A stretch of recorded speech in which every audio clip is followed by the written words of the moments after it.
हा ओवाळणी देणाऱ्या लाडक्या देवाभाऊंना त्यांच्या लाडक्या बहिणी आता राखी बांधणार आहेत। मी त्यांना विनंती करते की त्यांनी देवाभाऊंना राखी बांधावी। विजया वड्डेपल्ली, वंदना गायकवाड, सुरेखा काकडे, रुचिता मासम आणि इंदिरा कुडक्याल अशी या बहिणींची नावं आहेत।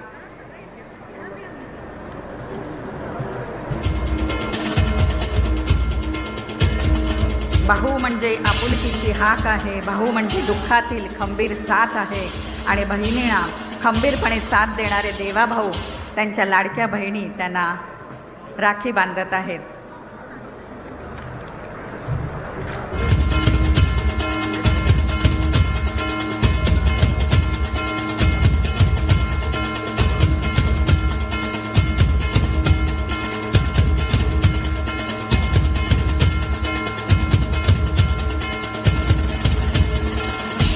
यानंतर अण्णासाहेब पाटील आर्थिक विकास महामंडळातर्फे लाभार्थ्यांना धनादेशाचं वाटप करण्यात येईल। या कर्ज वाटप प्रक्रियेत लोकमंगल बँकेचा मोठा हातभार आहे। बँकेचे अध्यक्ष तथा आमदार सुभाष देशमुख यांचं